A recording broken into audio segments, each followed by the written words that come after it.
Hello, I'm Harrison, and I built an AI assistant for one specific person, a doctor working in a hospital over a 12-hour shift who's trying to keep up with anywhere from 12 to 18 patients at once. Now, the job here was to make a tool that a doctor would actually use and not just a tech demo. So I'm going to walk you through what it does, what I fixed since my last submission on Thursday, and one thing I chose not to build on purpose. Now, we picture the doctor's morning, and they're going to begin around 8 in the morning. They'll have anywhere from 12 to 18 patients on their list, and they need to know what changed for each one overnight before rounds begin at 9. Now, without a tool, that's 14 separate chart dives, clicking through labs, nurses' notes, medication changes, and it eats a lot of their time. They're going to be rushed. So I built this AI, which will help answer questions about the chart in plain English in a chat window. Now, if you want to take a look, this is what we're going to do. We'll ask it to catch us up on an individual.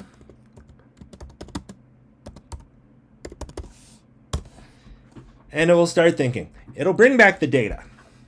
Now, the AI looks up, in this case, Cohen's chart, and it writes back a summary. You'll notice that every fact has a little tag in brackets after it, which is clickable.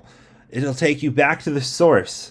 Now, I click one, and the page will jump to the exact lab result in the chart. So the doctor doesn't have to take just the AI's word for it. It can see and verify in one click.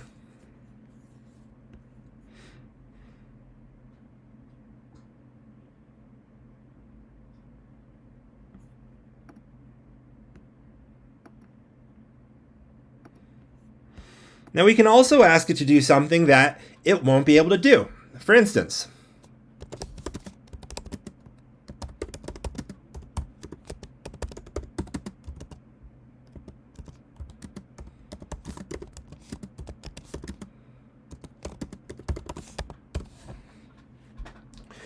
in the case that we ask it to do something that it just doesn't have information for, it'll return that it can't do it. For instance, here, it says it doesn't have any potassium results, insufficient evidence in the chart, and it won't be able to give that to you.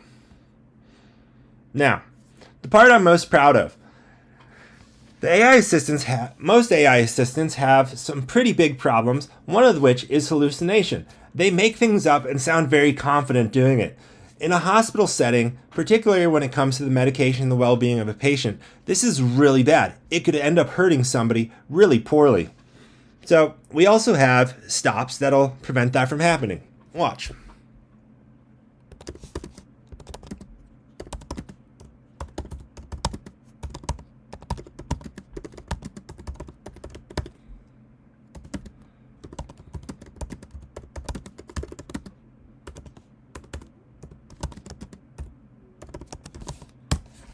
Now, say I've asked it to do something that it simply shouldn't be allowed to do, and it comes back with an appropriate response.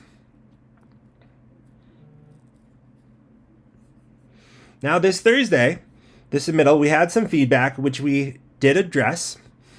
One of which is the audit log used to only live in memory. So if I restarted the server, the log was gone. Now, hospitals are legally required to keep that log, so I switched to a real database. Every question, every chart lookup, and every AI response is all stored, and it survives the restart. You can see some of that here in Trace, where it talks about what's going on. Each one of these allows you to click on it, and it tells you exactly what's going on behind the scenes. Now, if we go back to chat, and we go to admin, this is where things really kick off. Now, it tells you who's active, what the last activities were, as well as a list of the authorized events, the patients, how you can assign them to a doctor, as well as who are the active practitioners. Now, the second thing, which was brought up in the feedback, was that anyone with the website link could just log in as admin. Now, I added a real login session with timeouts. So if somebody's on the website, but they're not actively using it, they will get booted after a certain amount of time. An admin page where you can see who's logged in and kicked off with the bad user button. That's here. We can go ahead and revoke any user. 3, the safety check had a hole. If the AI wrote a sentence like patient is on lisinopril, have a hard time with words. With no source link at all, the checker is missed. Now it catches those two. Plus one extra thing I added since Thursday. Each doctor can only see the patients on their own list. If you ask about someone who isn't yours, the AI says no patient found, no leaking other doctors' information. We're going to go ahead and remove Ajay Anjali Patel. We'll go ahead and save. He is no longer assigned to Smith. We're going to go ahead and log out and log in as Smith.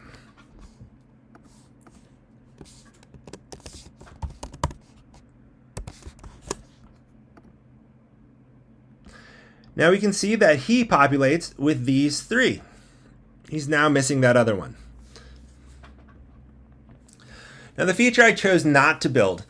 I was deliberately asked about why I do not have a medical advisor on this. You know, somebody who's going to look at the medication and give advice on, hey, you know, this medication and this medication could cause negative side effects. Well, at the end of the day, having an agent make recommendations like that is a very dangerous thing. The doctors could look at that and decide, oh, this is trustworthy because it's given me back the proper results the last 5 times I've asked. Well, I don't think that's safe. At the end of the day, the doctor needs to make that decision on their own, and that's why they were trained to do that. So I didn't include that. This is all called out in the documentation attached. So instead, I built something a little bit narrower, a little bit more honest. It's called Clinical Flags, and it just points out facts that are already in the chart. Like, this patient is on one medication, and her kidney labs are low. Or this patient has an allergy, and these drugs were prescribed to counteract that. Now, it doesn't say it's dangerous. It just shows the doctors these two sets of information side by side with links so the doctor can decide. This agent is a helper and not an advisor, and that's how it should be in any situation like that. Lastly, how do I know this all keeps working? I have an automated test suite with 150 saved conversations and 25 rules. Each time I push a code, it returns all of them and blocks the push if anything regresses. Right now, 100% pass on the stricter tier and 99% on the broader one. Everything is linked from the README, the live app, the architecture, the test results. The whole pitch is in one line, is that this is an AI helper for doctors and hospitals, which reads the chart, shows its work, and knows what it doesn't know. Thank you for watching.